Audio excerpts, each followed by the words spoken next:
ابو موسیٰ اشعری کہتے ہیں کہ ایک سفر میں ہم رسول اللہ صلی اللہ علیہ وسلم کے ساتھ تھے. جب ہم کسی وادی میں اترتے تو لا الہ الا اللہ اور اللہ اکبر کہتے اور ہماری آوازیں بلند ہو جاتی. تو نبی صلی اللہ علیہ وسلم نے فرمایا، اے لوگو اپنی جانوں پر رحم کرو، کیونکہ تم کسی بہرے یا غائب کو نہیں پکار رہے، وہ تو تمہارے ساتھ ہی ہے. بے شک وہ سننے والا اور تم سے بہت قریب ہے. اس کا نام برکتوں والا ہے اور اس کی عظمت بہت ہی بڑی ہے. تو اللہ سبحانہ وتعالی قریب ہے. اس کو ہم چاہیں تو دل ہی دل میں پکارے، سرگوشیوں کے انداز میں پکارے یا اونچی آواز میں پکارے، وہ ہر حال میں سنتا ہے، اور جب وہ سنتا ہے تو جواب بھی دیتا ہے اور ہماری دعائیں قبول بھی کرتا ہے. اس لیے ہمیں اس کو قریب محسوس کر کے اس سے دعائیں کرتے رہنا چاہیے. تو وہ دعا کی قبولیت کے اعتبار سے قریب ہے، دعا کو سننے کے لحاظ سے قریب ہے، اپنے علم کے اعتبار سے سب لوگوں کے قریب ہے، اور خاص طور پر عبادت کرنے والوں اور پکارنے والوں کے قریب ہے. یعنی اس کا قرب دو طرح کا ہے، ایک عام قرب ہے جو سب کے لیے ہے، اور ایک خاص قرب ہے جو اس کے خاص بندوں کے لیے ہے. اور وہ خاص بندے جو عبادت گزار ہیں، جو اس کا ذکر کرتے ہیں، جو اس کے شکر کرنے والے ہیں.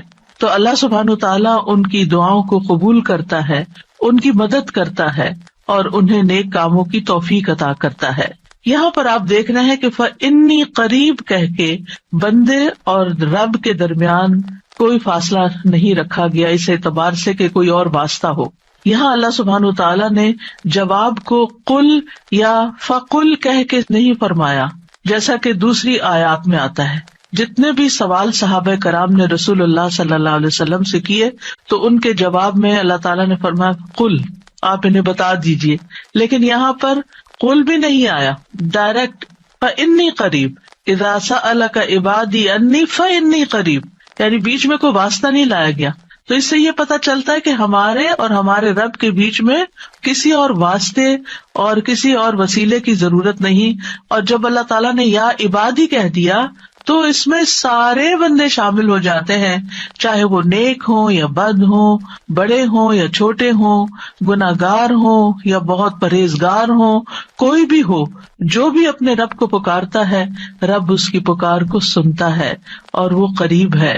لہٰذا جب ہمارا رب قریب ہے اور مجیب ہے، جیسا کہ آپ جانتے ہیں پروگرام کا نام بھی قریب مجیب اسی لیے رکھا گیا کہ ہمارا اگر اپنے رب سے تعارف ہو جاتا ہے، ہم اپنے رب کو پہچان جاتے ہیں کہ ہم کس کو پکار رہے ہیں اور وہ کہاں ہے، تو جتنا ہمارا یہ یقین ہوگا کہ وہ ہمارے قریب ہے اور وہ سنتا ہے اور جواب دیتا ہے، اتنی ہی زیادہ محبت اور توجہ کے ساتھ، اخلاص کے ساتھ ہم دعا کریں گے انشاءاللہ.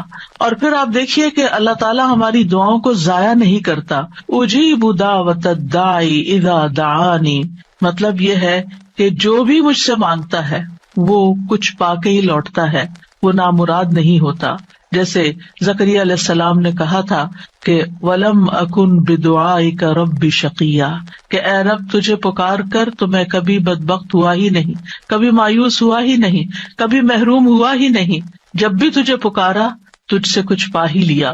تو اس لیے ہر دعا کرنے والے کو یہ یقین ہونا چاہیے کہ ہماری دعا ضرور سنی جائے گی، کیونکہ شیطان انسان کے دل میں یہ وسوسہ ڈالتا ہے کہ تمہاری دعا قبول نہیں ہوگی. نہیں بھائی، ہر ایک کی دعا قبول ہوتی ہے اگر وہ صحیح معنوں میں اپنے رب کو پکارتا ہے، وہ دعاؤں کو سنتا ہے اور جواب بھی دیتا ہے.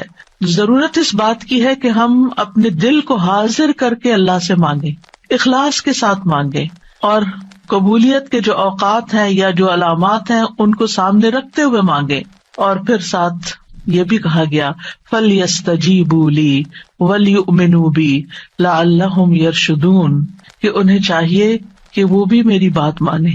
یعنی اگر یہ چاہتے ہیں کہ میں ان کی دعائیں قبول کروں تو پھر انہیں بھی چاہیے جب میں انہیں پکارتا ہوں، ایک تو یہ ہے نا کہ ہم اللہ تعالیٰ کو پکارتے ہیں، اور ایک اللہ تعالیٰ بھی ہمیں پکارتے ہیں. یعنی اللہ سبحانہ تعالیٰ کب پکارتے؟ ہر اذان میں پکار آتی ہے، حی علی الصلاۃ حی علی الفلاح. تو پھر ہم کیا کرتے ہیں؟ کیا واقعی ہم صلاح کی طرف جاتے ہیں یا نہیں؟ اسی طرح قرآن مجید میں بہت دفعہ یا ایھا الذین آمنوا کہہ کے ہمیں پکارا گیا ہے، اے لوگوں جو ایمان لائے ہو، یا ایھا الناس کہہ کے تمام انسانوں کو پکارا گیا ہے. تو کیا ہم انسان بھی اپنے رب کی پکار کو سنتے ہیں؟ کیا ہم بھی جواب دیتے ہیں؟ کیا ہم بھی اس کی طرف بڑھتے ہیں؟ اور پھر یہ کہ وَلْيُؤْمِنُوا بِی، چاہیے کہ وہ مجھ پر ایمان لائیں، چاہیے کہ وہ میری بات مانیں. لعلہم یرشدون، شاید کہ وہ سیدھی راہ پا جائیں. رسول اللہ صلی اللہ علیہ وسلم نے فرمایا، تم میں سے ہر ایک کی دعا قبول کی جاتی ہے جب تک کہ کوئی گناہ یا قطع رحمی کی دعا نہ کرے، بشرطے کہ جلدی بھی نہ کرے. پوچھا گیا یا رسول اللہ وہ جلدی کیا ہے؟ فرمایا یہ کہ کوئی یوں کہے کہ میں نے دعا کی اور میں نے دعا کی، یعنی دوبارہ کہ میں نے تو کئی بار دعا کی، بہت دعا کی، میری تو دعا قبول نہیں ہوتی، اور اس طرح وہ تھک ہار کر دعا کرنا چھوڑ دے.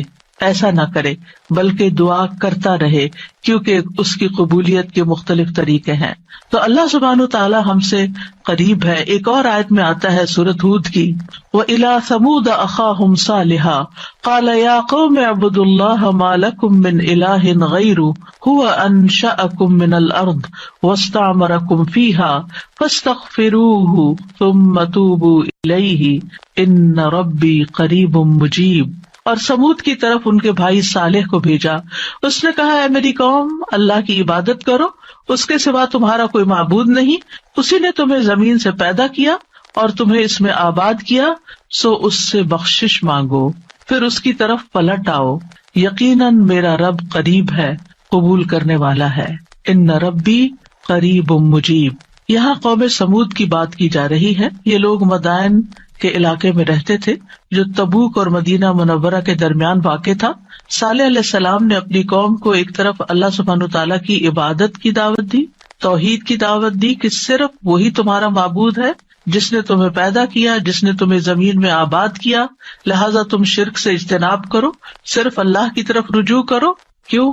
اس لیے کہ وہ بہت قریب ہے، اپنے بندوں کی دعائیں سنتا ہے. تو آپ دیکھیے، جو آپ کے قریب ہو اور جو آپ کی بات بھی سنتا ہو، تو کیا آپ نہیں چاہیں گے کہ آپ اس کے قریب ہوں؟ یہاں پر آپ دیکھیے کہ دعا کرنے سے پہلے دو چیزوں کی بات ہے، استغفار اور توبہ کی، کہ اس سے استغفار کرو اور توبہ کرو تو تمہاری دعائیں قبول ہوں گی. توبہ کا مطلب یہ ہے کہ گناہوں سے کنارہ کشی اختیار کرو اور اس بات کا پکا وعدہ کرو کہ آئندہ گناہ نہیں کرو گے. اور استغفار کا مطلب ہوتا ہے بخشش طلب کرنا کہ اللہ ہمیں معاف کر دے، ہمارے گناہوں پہ پردہ ڈال دے. اور توبہ اور استغفار دونوں ہم معنی بھی ہیں. امام ابن قیم کہتے ہیں استغفار میں توبہ شامل ہے اور توبہ میں استغفار شامل ہے، اور جب ان کو الگ الگ بولا جاتا ہے تو پھر اس کا معنی الگ الگ بھی ہوتا ہے. اور اگر یہ دونوں اکٹھے آئیں، یعنی ایک دوسرے کے ساتھ مل کر آئیں، تو استغفار کا مطلب یہ ہوتا ہے کہ زندگی میں جو ہم کر چکے ہیں غلط کام، برائیاں، اللہ تعالیٰ ہمیں ان کے شر سے محفوظ رکھے. اور توبہ کا مطلب یہ ہے کہ ہم آئندہ گناہ میں پڑنے کے شر سے آپ کی مدد چاہتے ہیں، حفاظت چاہتے ہیں. اور توبہ اس پختہ ارادہ کو بھی کہتے ہیں کہ دوبارہ گناہ نہیں کریں گے، آئندہ یہ نہیں کریں گے. تو ان ربی قریب مجیب، میرا رب یقیناً قریب ہے، مجیب ہے.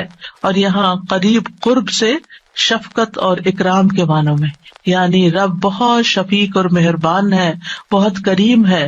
اور اس کا اپوزٹ ہوتا ہے بعید، دور. اور بہت کا لفظ سختی کے لیے بولا جاتا ہے کہ وہ جو شفیق نہ ہو، سخت ہو، کرخت ہو، اور پھر یہ کہ کچھ نہ دے. تو ایسا نہیں ہے ہمارا رب. ہمارا رب قریب ہے، مہربان ہے، اور اس کے ساتھ ساتھ یہ کہ وہ اپنے بندوں کا اکرام کرتا ہے اور انہیں سیدھے رستے پر چلاتا ہے، ان کی رہنمائی کرتا ہے، ان کی ضروریات پوری کرتا ہے، ان کی حفاظت کرتا ہے، ان کو مدد دیتا ہے، ان کی مشکلات دور کرتا ہے. لہٰذا ہمیں اپنے رب کو قریب پاتے ہوئے، اور قربت کا ایک احساس ہوتا ہے. قریب ہونے کا مطلب یہ نہیں کہ اللہ سبحانہ تعالیٰ کسی نعوذ باللہ فزیکل فارم میں ہمارے ساتھ بیٹھے ہوئے ہیں یا ہمارے دل میں بیٹھے ہوئے ہیں، یہ مطلب نہیں ہے قریب کا. قربت ایک احساس کا نام ہے. آپ نے دیکھا ہوگا بہت سے لوگ دور ہوتے ہوئے آپ کے دل کے قریب ہوتے ہیں، اور کئی لوگ آپ کے ساتھ رہتے ہوئے، آپ کے ساتھ بیٹھے ہوئے، آپ کے ساتھ زندگی گزارتے ہوئے بھی آپ سے دور ہوتے ہیں. تو اللہ سبحانہ تعالیٰ کا قرب محسوس کرنے کی چیز ہے. اس طرح کہ وہ سنتا ہے.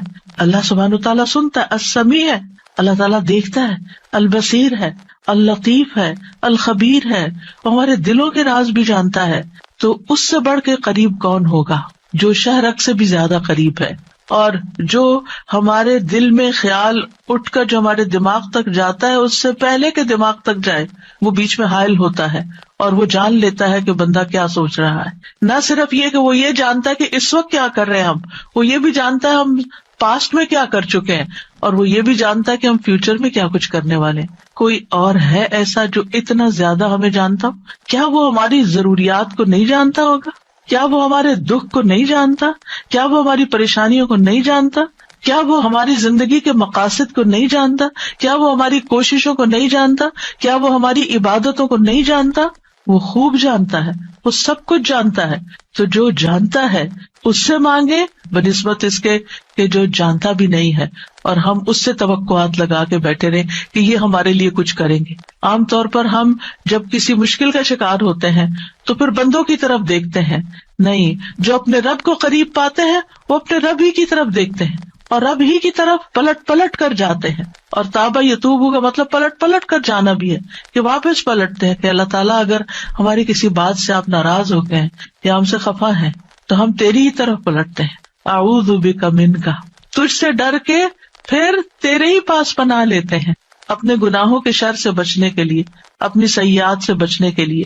تو اس لیے تھرو آؤٹ جو ہمارا انشاءاللہ پروگرام ہوگا اس میں آپ یہ 2 لفظ بس پکے کر لیں، وہ قریب ہے، وہ مجیب ہے، وہ بہت قریب ہے اور وہ جواب بھی دیتا ہے، وہ دعائیں قبول بھی کرتا ہے. اس لیے اس رمضان میں خوب خوب دعائیں کرنی ہے. اور ویسے بھی آپ دیکھیں کہ دعا افضل ترین عبادت ہے. الدعاء مخ العبادہ، عبادت کا جوہر ہے، عبادت کی ٹاپ پر ہے. تو رمضان کا مہینہ عبادت کے لیے، لہذا اس عبادت میں دعاؤں کا ایک خاص حصہ ہونا چاہیے. دعا ہے کیا؟ دعا کا لفظ عربی زبان میں دال عین واو سے مل کر بنا ہے. دعا یدعو دعاء و دعوتن، یہ 2 مصدر ہیں اس سے. اور دعا کا لفظی معنی ہوتا ہے کسی کو آواز اور کلام کے ساتھ مائل کرنا، پکارنا، یعنی آواز بھی دینا، اس سے بات بھی کرنا اور اس کو اپنی طرف متوجہ کرنا. ایک ہوتا ہے کسی سے بات کرنا لیکن اس میں مقصد یہ نہیں ہوتا کہ میری طرف متوجہ ہو. مثلا میں آپ سے بات کر رہی ہوں اس وقت، تو مجھے آپ سے یہ ایکسپیکٹیشن نہیں کہ آپ میری طرف متوجہ ہو کہ میری کوئی مدد کریں. لیکن دعا میں جب انسان پکارتا ہے تو اس کا مطلب ہوتا ہے کہ دوسرا متوجہ ہو اور جس مقصد کے لیے اس کو پکارا جا رہا ہے وہ مقصد بھی پورا ہو جائے. عربی میں کہتے ہیں دعوت اللہ، میں نے اللہ کو پکارا، یعنی میں نے سوال کرتے ہوئے، اللہ تعالیٰ کی طرف عاجزی کرتے ہوئے، جو خیر ہے اس کے پاس اس میں رغبت رکھی اور اس رغبت کو طلب کرنے کے لیے اس کو پکارا، یعنی اس رغبت کے ساتھ اس کو پکارا. قرآن مجید میں دعا کا لفظ مختلف معنوں میں استعمال ہوا ہے. نمبر 1 دعا بمعنی ندا، آواز دینے کے معنوں میں. دعا کا مطلب کیا؟ آواز دینا. جیسے سورۃ آل عمران میں آتا ہے فَقُلْ تَعَالَوْا نَدْعُ أَبْنَاءَنَا وَأَبْنَاءَكُمْ وَنِسَاءَنَا وَنِسَاءَكُمْ وَأَنفُسَنَا وَأَنفُسَكُمْ.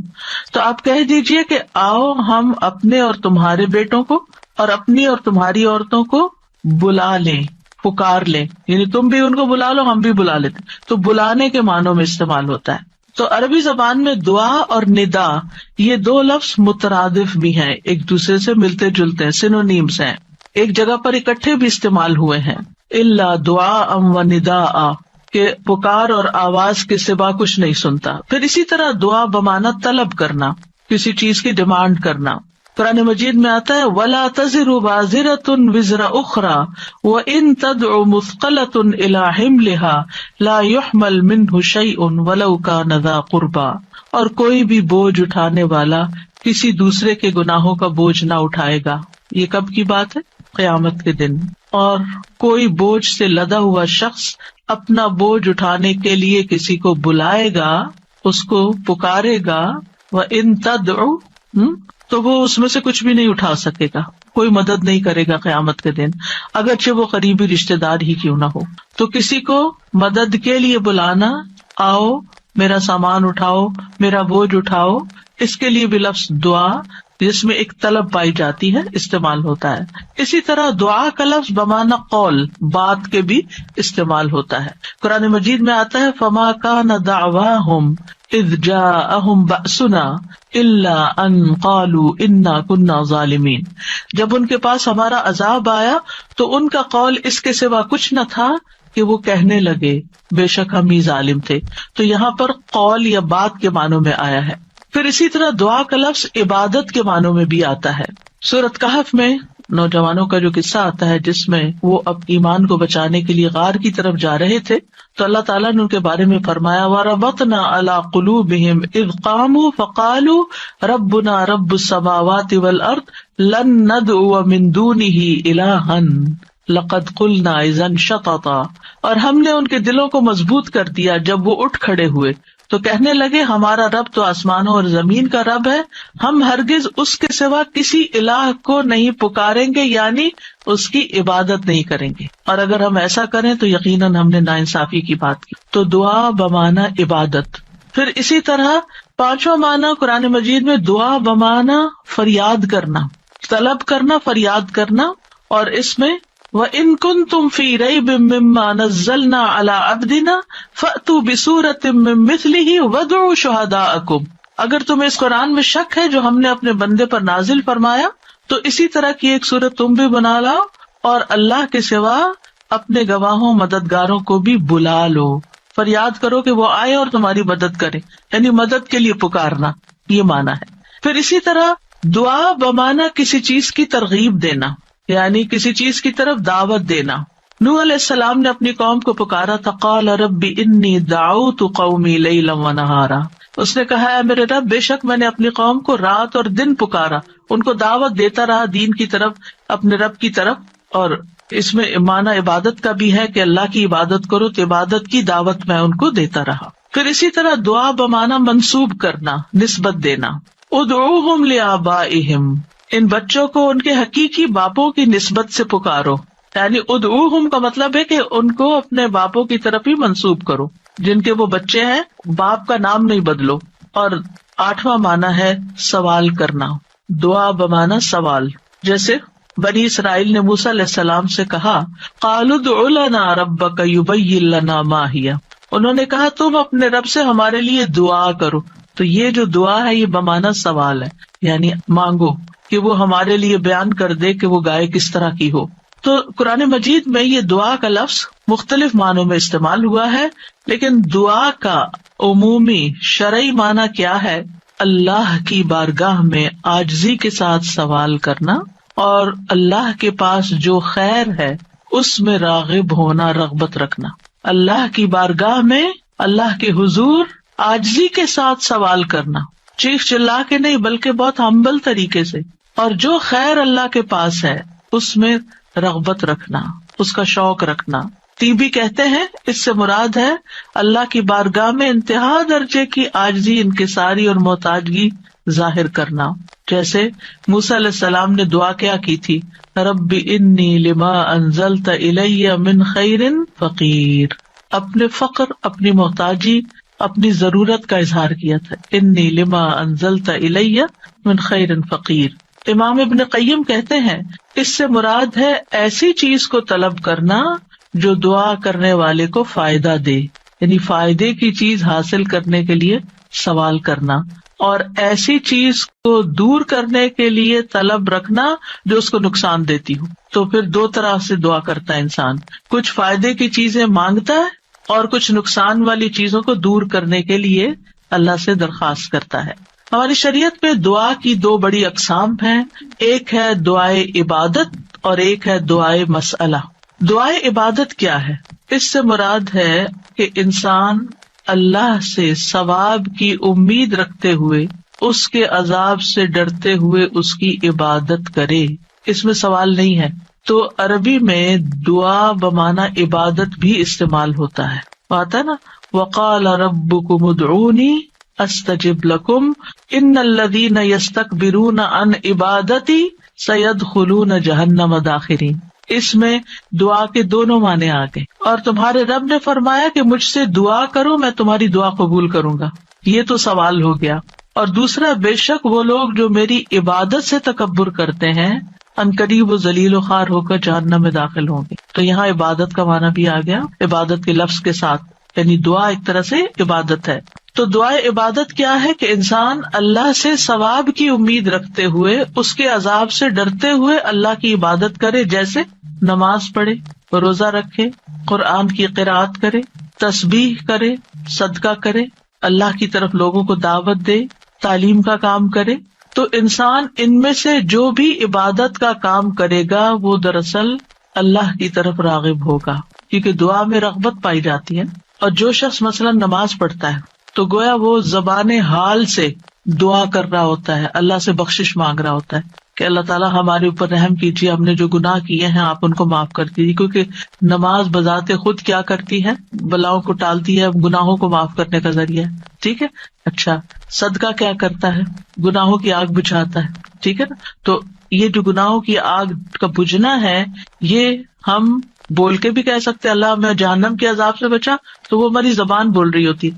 لیکن جب ہم صدقہ دے رہے ہوتے ہیں تو گویا ہمارا عمل جو ہے وہ اسی چیز کا تقاضا کر رہا ہے کہ ہم اپنے اوپر سے گناہوں کا بوجھ اتارنا چاہتے ہیں. تو ایک دعا سوال کے انداز میں ہوتی ہے اور ایک دعا حال کے ساتھ بیان ہو رہی ہوتی ہے، عمل کے ساتھ ہو رہی ہوتی ہے. اور دوسری جو دعائیں مسئلہ ہے جس میں مانگنے کی دعا ہوتی ہے، تو وہ یہ ہے کہ انسان دنیا اور آخرت کی کوئی بھی بھلائی طلب کرنے اور دنیا اور آخرت کے نقصان کو دور کرنے کا سوال اللہ سے ہی کرے.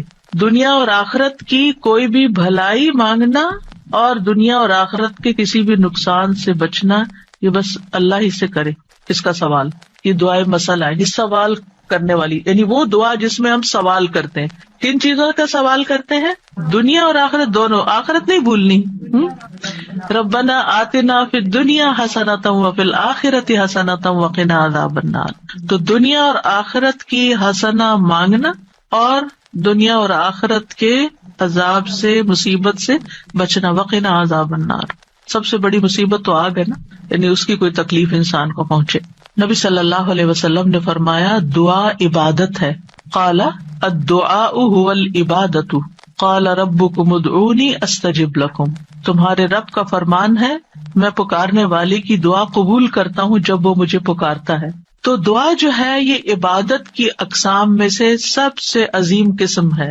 امام خطابی اپنی کتاب شأن الدعاء میں کہتے ہیں، اس حدیث کی وضاحت کرتے ہوئے الدعاء هو العبادہ، وہ کہتے ہیں کہ دعا عبادت کا ایک بڑا حصہ ہے یا سب سے افضل عبادت ہے. جیسے کہ لوگ کہتے ہیں لوگ بنو تمیم ہیں اور مال اونٹ ہیں، یعنی لوگوں کو دیکھنا تو بنو تمیم کو دیکھو، مطلب سب لوگوں سے افضل ہیں. نبی صلی اللہ علیہ وسلم اسی سے تھے نا، اور ان کی تعداد بھی زیادہ تھی. اور اسی طرح عربوں کے ہاں مال کی سب سے بڑی قسم اونٹ ہوا کرتے تھے. وہ کہتے مال تو اصل میں اونٹ ہے اور لوگ تو بنو تمیم ہی ہیں. تو اسی طرح کہا گیا دعا تو عبادت ہی ہے. الدعاء هو العبادہ، دعا ہی عبادت ہے. الحج عرفہ، اس کا یہ مطلب ہے کہ صرف عرفہ میں جاؤ، یہ نہیں. مطلب یہ ہے کہ جتنے بھی ارکان آپ حج کے ادا کرتے ہیں ان میں سے عرفہ کے دن کا قیام اگر کسی نے پا لیا تو اس کا حج ہو گیا، اور وہ سب سے بڑا دن ہے جس میں بخشش ہوتی ہے. تو یہ عربوں کے کہنے کا ایک انداز بھی ہے نا. اور مراد اس سے کیا ہے کہ دعا سب سے افضل عبادت ہے اور ساری اطاعتوں اور ساری بندگیوں کا مغز ہے کہ انسان اپنی ہر پریشانی اور ہر ضرورت میں اللہ کی طرف متوجہ ہو جائے. یہ ہے اصل مقصد. اگر کسی مشکل میں پڑ گیا ہے تو اس مشکل کے دور ہونے کے لیے بس اللہ ہی کی طرف رجوع کرے اور اسی کا انتظار کرے کہ وہی کاٹے گا. لوگوں سے توقعات ہٹا لے. اس کا یہ مطلب نہیں کہ ہم لوگوں سے ہیلپ لے نہیں سکتے.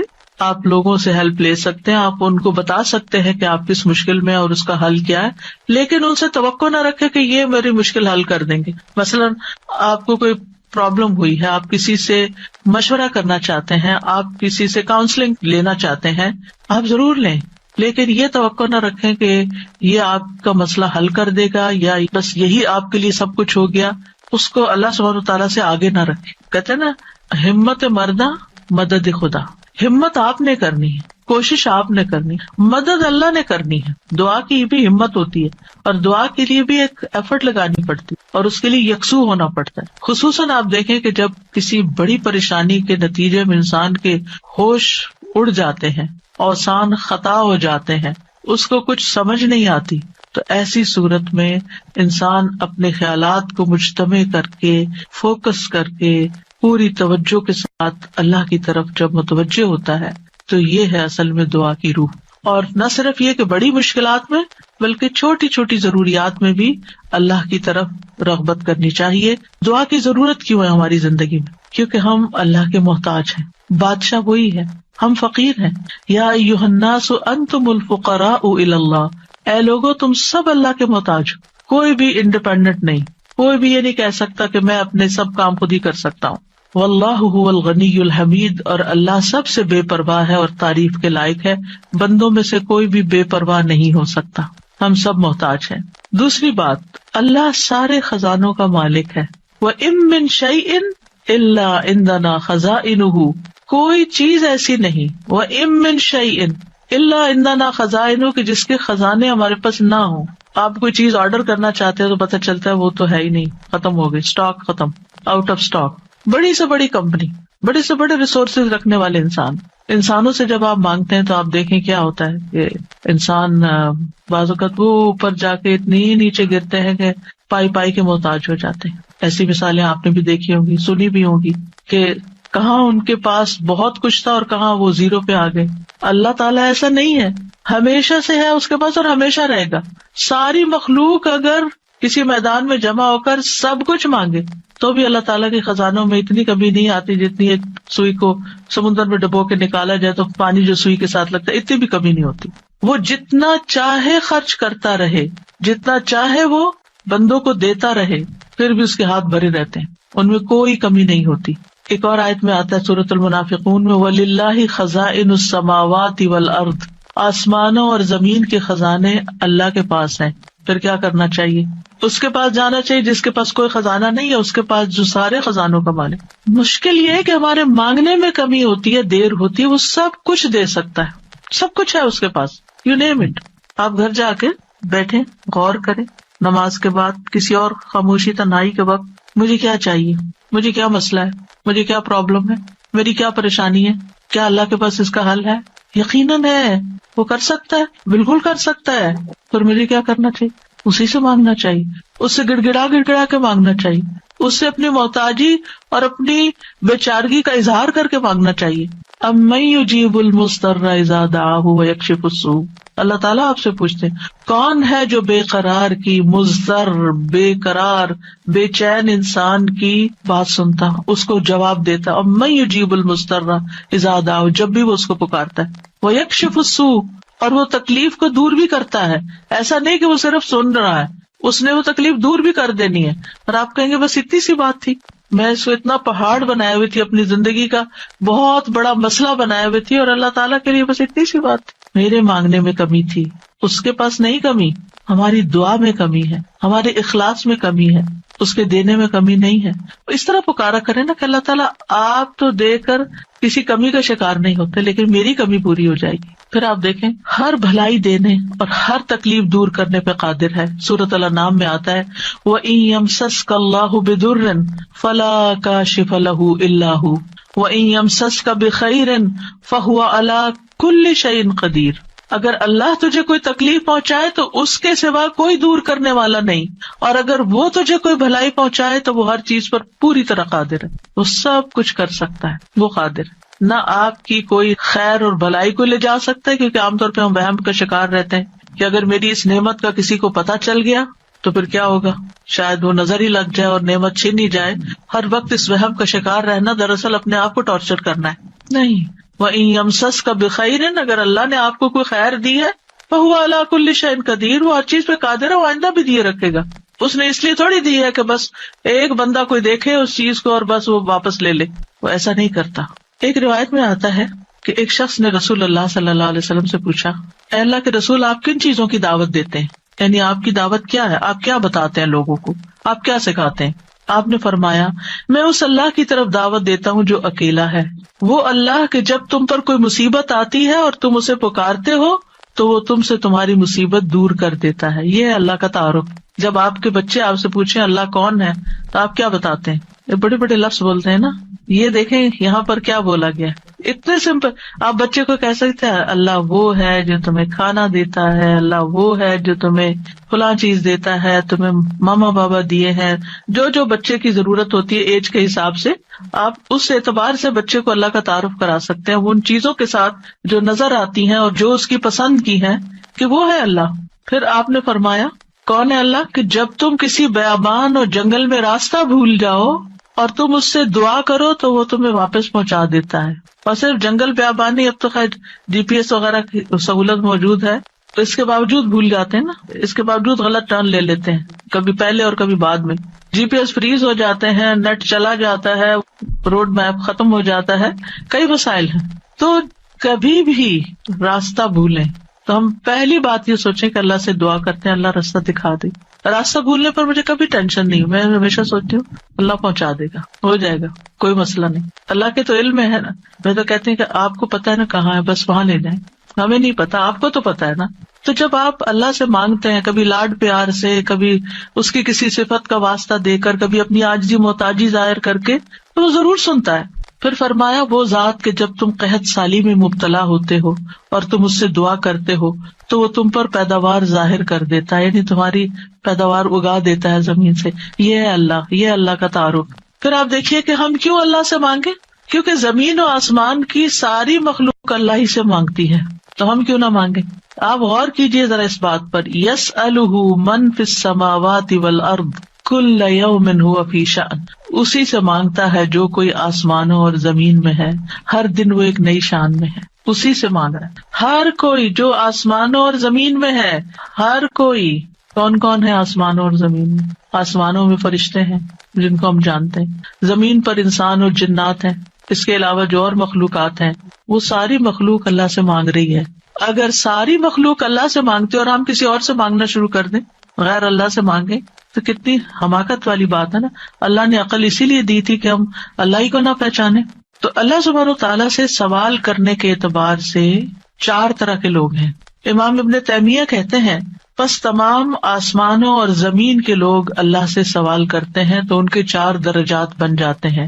پہلی قسم، کچھ وہ لوگ ہوتے ہیں جو نہ ہی اللہ کی عبادت کرتے ہیں نہ ہی اس سے مدد طلب کرتے ہیں، حالانکہ اللہ نے ان کو پیدا کیا، ان کو رزق دیا، ان کو عافیت دی. تو یہ کون ہے؟ نہ اللہ کی عبادت نہ ہی اس سے دعا، کچھ بھی نہیں، کوئی تعلق نہیں. دوسری قسم کے وہ لوگ ہوتے ہیں جو اللہ سے مدد طلب کرتے ہیں تو وہ ان کی مدد کر دیتا ہے، لیکن وہ اللہ کی عبادت نہیں کرتے. عبادت نہیں کرتے، ہاں جب کوئی مسئلہ پیش آتا ہے تو پھر کیا کرتے ہیں؟ پھر دعا کر لیتے ہیں. ایسے لوگ آپ نے دیکھے ہوں گے، نماز نہیں، روزہ نہیں، صدقہ خیرات کچھ نہیں، ہاں کوئی مشکل پیش آئے تو پھر اللہ سے دعا کرتے ہیں. تیسری قسم کے کچھ وہ لوگ ہوتے ہیں جو اللہ کی عبادت اور اطاعت طلب کرتے ہیں لیکن نہ ہی اس سے مدد مانگتے ہیں نہ اس پہ توکل کرتے ہیں. نماز روزہ کر لیں گے، دعا نہیں کرتے، کہتے ہیں اللہ کو پتہ ہی ہے نا کیا چاہیے، اب مانگنا کس لیے. نہیں، اللہ تعالیٰ خود فرماتے وقال ربکم ادعونی، تمہارا رب کہتا ہے مجھ سے دعا کرو، تو کیوں نہ دعا کریں، ہمیں دعا کرنی ہے. چوتھی قسم کے وہ لوگ ہوتے ہیں جو اللہ کی عبادت بھی کرتے ہیں اور اس سے دعا بھی کرتے ہیں، اس سے مدد بھی طلب کرتے ہیں. تو اللہ تعالیٰ اپنی عبادت اور اطاعت پر ان کی مدد کرتا ہے. جیسے ہم کہتے ہیں رب اعنی علی ذکرک و شکرک و حسن عبادتک، تو اللہ تعالیٰ مدد بھی فرماتا ہے. اب ہم اپنے آپ کو دیکھیں کہ ہم کون سی کیٹیگری میں فال کرتے ہیں، ہم کہاں ہیں. کیا ہم ان لوگوں میں ہیں جو عبادت بھی کرتے ہیں اور دعا بھی کرتے ہیں، تو یہ ٹاپ کلاس کے لوگ ہیں، اور باقی اللہ تعالیٰ کے حق میں کبھی کوتاہی کرتے ہیں. تو ہمیں دعا کرتے رہنا چاہیے، اللہ تعالیٰ کو پکارتے رہنا چاہیے، ہر ضرورت میں، ہر مقصد میں، ہر پریشانی میں، ہر دکھ میں، ہر بیماری میں، ہر موقع پر، ہر چیز کے لیے، چھوٹی سے چھوٹی چیز کے لیے، بڑی سے بڑی چیز کے لیے اللہ ہی سے مانگنا چاہیے. کیونکہ وہ دے کر احسان نہیں جتاتا، وہ دے کر شرمندہ نہیں کرتا، وہ دے کر ہم سے واپس نہیں مانگتا، وہ بغیر شرط کے دیتا ہے، غیر مشروط دیتا ہے. وَإِذَا سَأَلَكَ عِبَادِي عَنِّي فَإِنِّي قَرِيبٌ أُجِيبُ دَعْوَةَ الدَّاعِ إِذَا دَعَانِ فَلْيَسْتَجِيبُوا لِي وَلْيُؤْمِنُوا بِي لَعَلَّهُمْ يَرْشُدُونَ. وَإِذَا سَأَلَكَ عِبَادِي عَنِّي فَإِنِّي قَرِيبٌ أُجِيبُ دَعْوَةَ الدَّاعِ إِذَا دَعَانِ فَلْيَسْتَجِيبُوا لِي وَلْيُؤْمِنُوا بِي لَعَلَّهُمْ يَرْشُدُونَ. تو ہمیں مانگتے رہنا چاہیے کیونکہ وہ قریب ہے، وہ مجیب ہے. اللہ سبحانہ و تعالیٰ اپنے بندوں کو خود فرماتا ہے کہ اللہ سے اس کے فضل کا سوال کرو، یہ اللہ کا حکم ہے. سورۃ النساء میں آتا ہے وَاسْأَلُوا اللَّهَ مِن فَضْلِهِ، اور اللہ سے اس کے فضل کو مانگو کہ اللہ اپنا فضل فرما. فضل کیا ہوتا ہے؟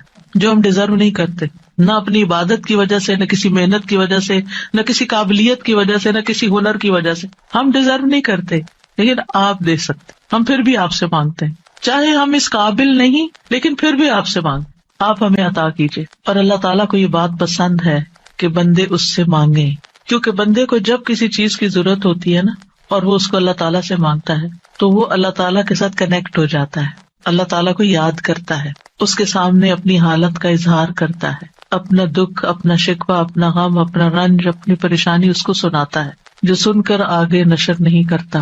جب ہم بندوں کے سامنے اپنی کسی پریشانی کا ذکر کر دیتے ہیں تو بعض اوقات کیا کرتے ہیں، وہ آگے بیان کر دیتے ہیں اور یوں آپ کے راز کھل جاتے ہیں، آپ کا مرتبہ اور مقام لوگوں کی نگاہ میں گر جاتا ہے. کچھ لوگ آپ سے حسد کرنے لگتے ہیں، کچھ لوگ آپ کی تکلیف پہ خوش ہوتے ہیں. تو اس لیے ہمیں اللہ سبحانہ تعالیٰ کے سامنے ہی اپنے رنج اور دکھ کی فریاد رکھنی چاہیے. اللہ تعالیٰ اپنے بندوں کو ہر چیز کو اسی سے مانگنے کا حکم دیتا ہے. اب ہر چیز میں کیا ہے؟ صحیح مسلم کی روایت ہے، ابو ذر غفاری رضی اللہ عنہ کہتے ہیں کہ نبی صلی اللہ علیہ وسلم اپنے رب تبارک و تعالیٰ سے روایت کرتے ہیں کہ بے شک اللہ تعالیٰ فرماتا ہے، اے میرے بندو تم سب گمراہ ہو سوائے اس کے جسے میں ہدایت دوں، پس تم مجھ سے ہدایت مانگو میں تمہیں ہدایت دوں گا. نمبر 1 دعا کیا ہونی چاہیے؟ ہدایت کی. دن کی ہر رکعت میں ہم اہدنا الصراط المستقیم مانگتے ہیں. ہر کام میں ہمیں گائیڈنس چاہیے، ہمیں کلیرٹی چاہیے، چاہے دین کا کام ہو چاہے دنیا کا کام. ہر چیز میں ہمیں صحیح راستہ، صحیح اسٹریٹجیز اختیار کرنے کی ضرورت ہوتی ہے، تب وہ کام ہو پاتا ہے. اور اس طرح ساری کنفیوژن بھی دور ہو جاتی، ساری پریشانی بھی دور ہو جاتی کہ میں نے اللہ سے دعا کر لی، اللہ تعالیٰ آپ مجھے صحیح طریقہ بتا دے، مجھے اس کام کو کیسے لے کے چلنا ہے. تو ہر موڑ پر، ہر کام میں ہمیں ہدایت کی ضرورت ہوتی ہے. تو اہدنا الصراط المستقیم. پھر فرمایا، اے میرے بندو تم سب بھوکے ہو سوائے اس کے جسے میں کھلاؤں، تو تم مجھ سے کھانا مانگو میں تمہیں کھانا کھلاؤں گا. سبحان اللہ. سب سے بڑی ضرورت ہدایت کے بعد انسان کی کیا ہے؟ کھانا، جو اس کو دن میں کئی بار کھانا پڑتا ہے. اور انسان سب سے زیادہ پریشان بھی اس کے لیے ہوتا ہے، اور مال کا سب سے بڑا حصہ بھی اسی پہ خرچ ہوتا ہے. یعنی دن میں اگر آپ دیکھیں تو آپ ہر روز اپنا لباس نہیں خریدتے، ہر روز آپ اپنی ٹوائلٹریز نہیں خریدتے، ہر روز اپنی اور چیزیں نہیں خریدتے، برتن نہیں خریدتے، کٹلری، جیولری، یہ سب روز تھوڑی خریدا جاتا ہے. لیکن کھانا تو ڈیلی چاہیے، کھانا تو ڈیلی کنزیوم کرنا ہے، اس سے مانگو. اور خاص طور پر اگر کچھ خاص کھانے کو دل چاہتا ہے وہ بھی اس سے مانگو. نیوٹریشیس چاہیے، ہولسم چاہیے، صحت مند چاہیے، کیونکہ ساری بیماریاں ہی کھانے سے پیدا ہوتی ہیں. یعنی کھانا مانگو صرف یہ نہیں کہ ہے نہیں، بلکہ اچھا کھانا مانگو تو اللہ تعالیٰ کھلائے گا. اے میرے بندو تم سب برہنہ ہو سوائے اس کے جسے میں لباس پہناؤں، تو تم مجھ سے لباس مانگو میں تمہیں لباس پہناؤں گا.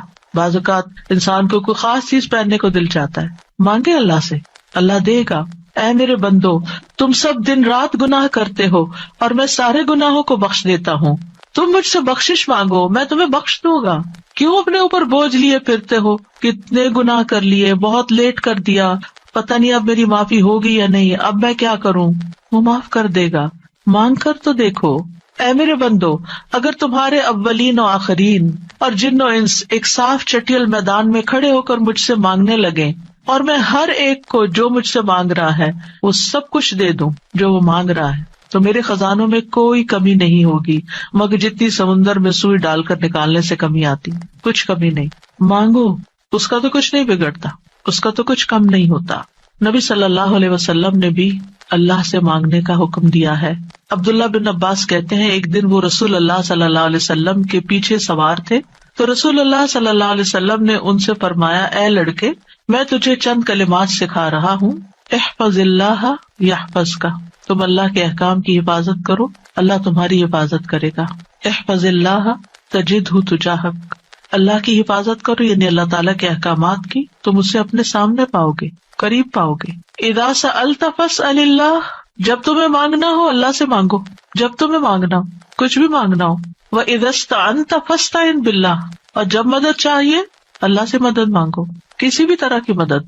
یعنی مدد صرف مالی مدد نہیں ہوتی یا مدد صرف ان چیزوں کی نہیں ہوتی اوپر جن چیزوں کا ذکر ہوا ہے.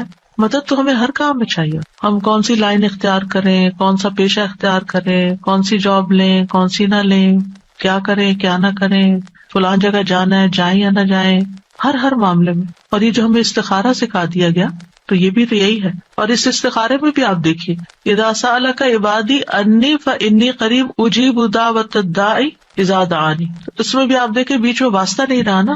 تو ہم کسی سے نہیں کہہ سکتے آپ میرا استخارہ کریں، آپ اپنے لیے خود ہی خیر مانگے.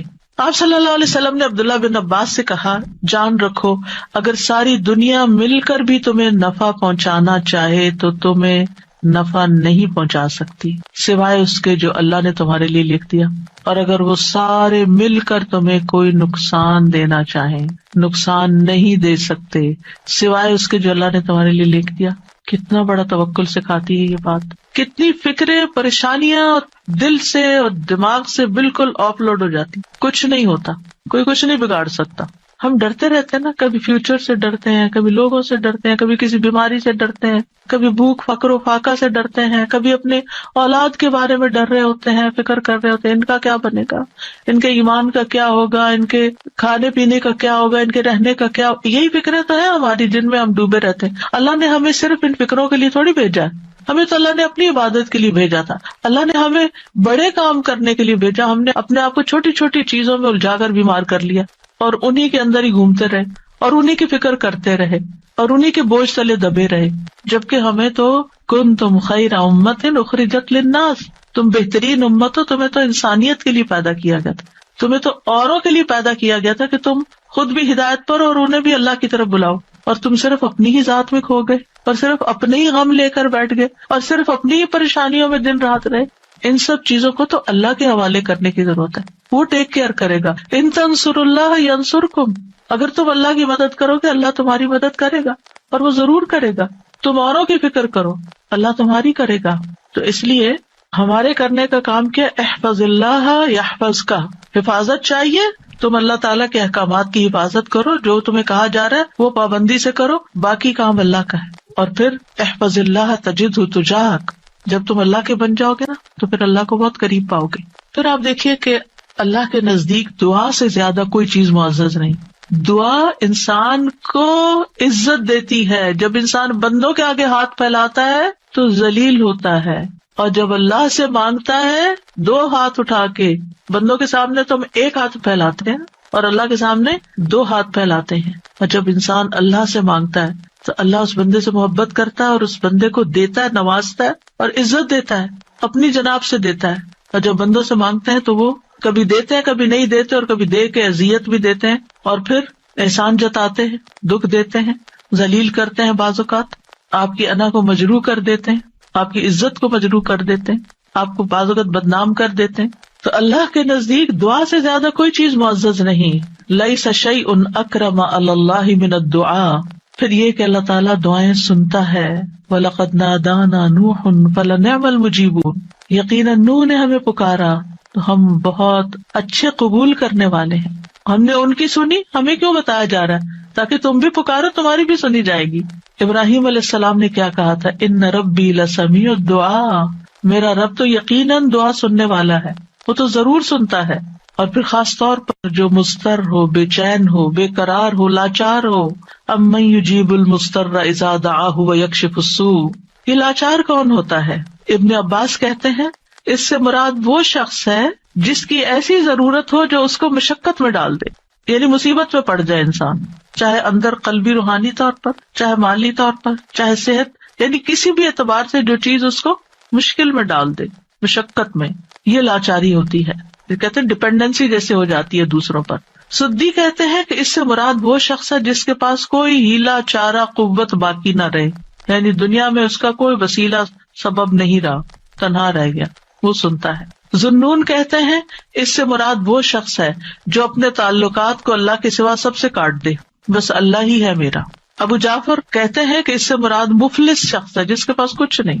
سہل بن عبداللہ کہتے ہیں اس سے مراد وہ شخص ہے جو اپنے ہاتھ دعا مانگتے ہوئے اللہ کی طرف بلند کرتا ہے، اوپر اٹھاتا ہے، حالانکہ اس کے پاس اطاعت کا کوئی نیکی کا کام نہیں ہوتا جس کو وہ وسیلہ بنا سکے.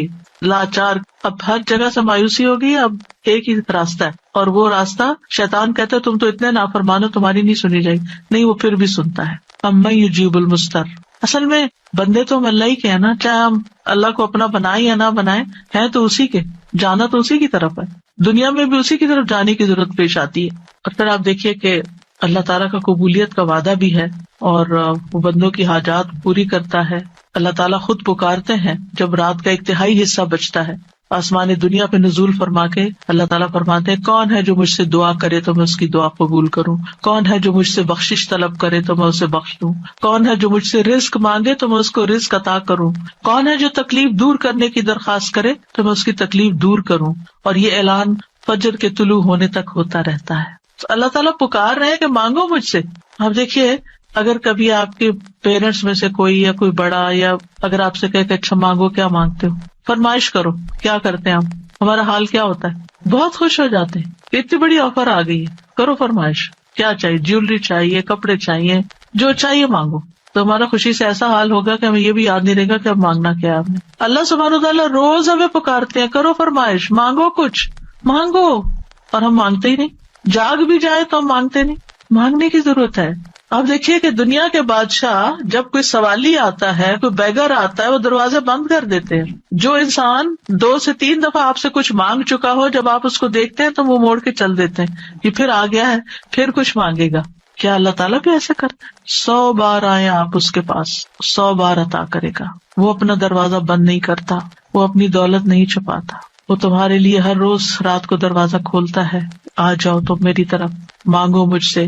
امام ابن قیم کہتے ہیں اللہ جس کے ساتھ خیر کا ارادہ کرتا ہے اس کے لیے ذلت کا، عاجزی کا، اللہ کی بارگاہ میں پناہ پکڑنے اور محتاجی ظاہر کرنے کا دروازہ کھول دیتا ہے. یعنی اس کو دعا مانگنا آ جاتا ہے، اور جس کو دعا کی توفیق مل گئی اس کو ہر خیر مل گئی. تو اصل چیز یہ ہے کہ دعا کی توفیق ہو جائے، دعا مانگنا شروع کر دیں.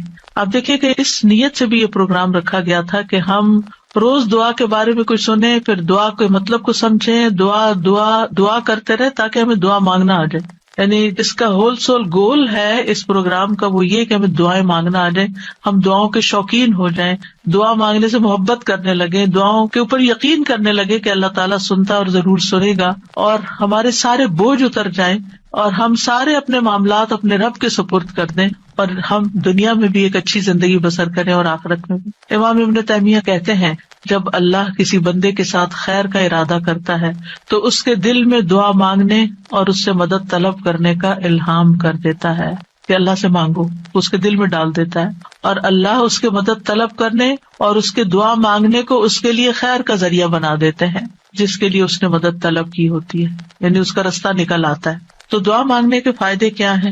دعا ہر حال میں انسان کو فائدہ دیتی ہے. نمبر 1، دعا مانگ رہے ہوتے تو آپ عبادت کر رہے ہوتے ہیں، یہ اجر الگ لکھا جاتا ہے. اللہ تعالیٰ کی پسند کا کام کر رہے ہوتے ہیں، اللہ تعالیٰ سے کنیکٹڈ ہوتے ہیں، اور پھر یا تو دعا فوراً قبول ہو جاتی ہے، جو مانگا وہ اسی وقت مل جاتا ہے، یا پھر یہ کہ کوئی ایسی مصیبت ٹل جاتی ہے جو آنے والی تھی اور آپ کی اس دعا کی وجہ سے وہ مصیبت چلی گئی. رسول اللہ صلی اللہ علیہ وسلم نے فرمایا دعا فائدہ دیتی ہے اس کے بارے میں بھی جو کچھ نازل ہو چکا ہے اور اس کے بارے میں بھی جو نہیں اترا. بس اللہ کے بندو تم پر دعا کرنا لازم ہے، یعنی جو مصیبتیں آ گئی ہیں ان کو بھی دور کرے گی دعا، اور جو ابھی نہیں آئی اتر رہی ہیں ان کو بھی دور کر دے گی، آنے والی مشکلات کو بھی ہٹا دے گی. پھر یہ کہ اللہ تعالیٰ اپنے مانگنے والوں کو خالی ہاتھ نہیں لوٹاتا. حدیث میں آتا ہے بے شک اللہ عز و جل کو اس بات سے حیا آتی ہے کہ اس کا کوئی بندہ اس کے سامنے ہاتھ پھیلا کر کسی خیر کا سوال کرے اور وہ انہیں خالی لوٹا دے، کہ کچھ بھی نہ ڈالے اس میں. ایسا نہیں ہوتا. انس رضی اللہ عنہ کہتے ہیں رسول اللہ صلی اللہ علیہ وسلم نے فرمایا بے شک اللہ بڑا رحیم ہے، بڑے کرم والا ہے، اس کو اس بات سے شرم آتی ہے کہ اس کا کوئی بندہ اس کے آگے اپنے دونوں ہاتھ پھیلائے اور وہ ان دونوں میں کوئی خیر نہ ڈالے، وہ ایسا نہیں کرتا۔ جو مسلمان بھی اپنی حاجت اللہ کے آگے رکھ دیتا ہے اللہ تعالیٰ اسے ضرور نوازتا ہے، ضرور دیتا ہے۔ رسول اللہ صلی اللہ علیہ وسلم نے فرمایا جو مسلمان اپنا چہرہ اللہ کے سامنے گاڑ کر یعنی پورے فوکسڈ طریقے سے توجہ کے ساتھ کسی چیز کا سوال کرتا ہے وہ اس کو وہ چیز ضرور عطا کرتا ہے، خواہ جلدی عطا کرے یا ذخیرہ کر کے